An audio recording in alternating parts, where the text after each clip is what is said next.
Welcome back to PC and Mac people. We have come together.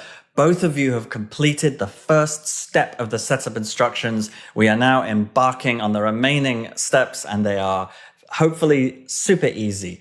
You've got cursor up and running. You've got LLM engineering in block capitals on the top left like this.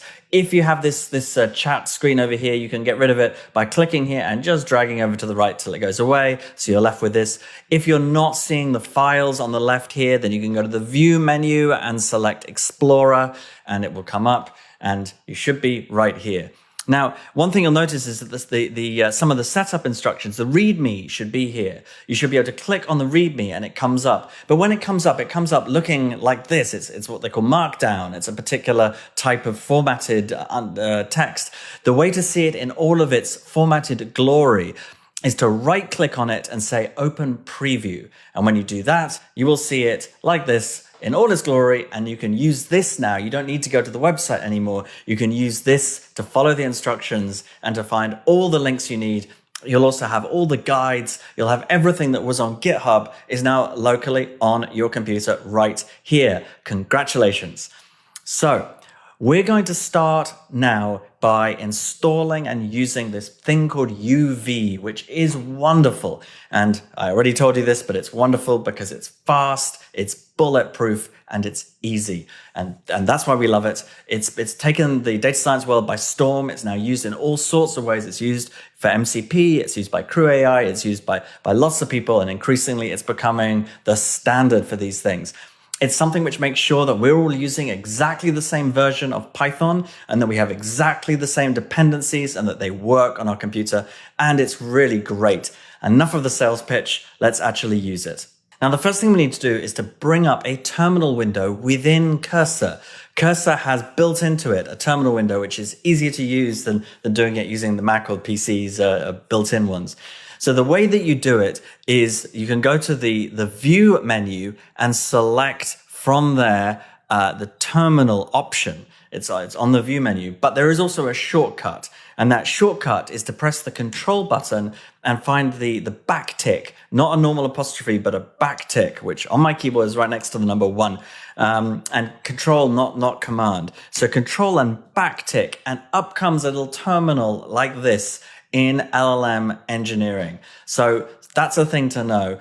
When you're in this terminal, it's worth knowing you can open a second terminal by pressing the plus button here. And now you can see we've got 2 terminals, and we can get rid of any of them like that. So it's worth understanding you can have multiple terminals running. You can also open a new terminal by pressing Shift Control backtick. And now that just opened a second terminal right here, and you can type exit in a terminal to get rid of it as well. And that gives you the basics of using terminals within Cursor. Okay, and now within the terminal, I'm going to type UV -- version to check that I have UV installed, and you probably don't. So when I do that, I get a version, and you might get an error. And if you get an error, it means time to install UV. So the link to UV's installation guide is in the setup instructions. I've got it right here. It is the installation.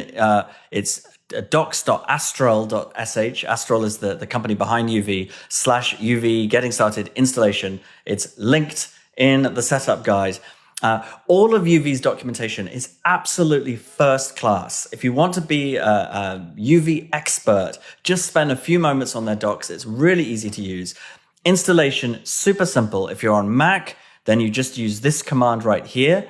If you're on Windows, then start by just using this command right here. If you have any problems with it at all, if this doesn't work for you, there's lots of other ways. The second way I recommend using is Winget. Winget is also very simple to use, so that might be another one. But do run this to install it. And the way you run it, of course, is you would copy this, or I'll use the Mac version.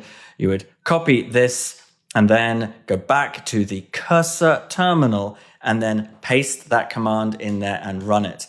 I'm not going to do that, of course, because I have already done it and I have UV installed, but once you do that, it will install.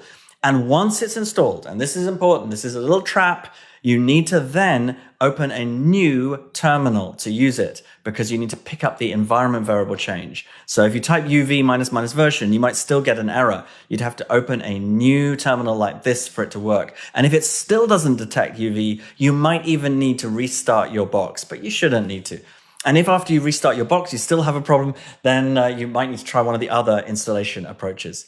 If you're on a Mac and you get errors to do with permissions, a problem with your bash profile, then that's a sign that you've installed things in the past using a command called sudo, which means that you've got your profile files with too high permissions, which is a setup problem on your Mac. I've got instructions for how to fix that, so to look for it or email me if you're not sure, but that's very, very fixable, but it's a standard Mac issue, which is very fixable. Anyways, at this point, you should be at a point when you can type UV minus minus version, and you do indeed see a version of UV. And the next command I'm going to ask you to run is UV self update, which just makes sure that you're on the very latest version of UV, which you probably are because you just installed it. But if you didn't just install it like me, then it will update you. You could see I went from 0.8.15 to 0.8.22, and you might be on something even more than that. But now we have the latest. Congratulations. Okay, it's ready for showtime. Now we're now going to run a 2-word command, and it is as follows. It is UV space sync, S-Y-N-C. And I just want to be clear that in the prior version of this course, I used Anaconda, a bulletproof, powerful data science package management system, which is very, very bulletproof and powerful, but it takes some significant time. And in fact, I would tell people that it could take up to an hour or maybe more to build your full spec environment. So keep that in mind. We're now going to do the equivalent with UV using UV sync. And here we go. Off it goes. I've just pressed it to run. And let's, you can say yes for that, but it's not necessary. It's just run. That whole UV sync process ran.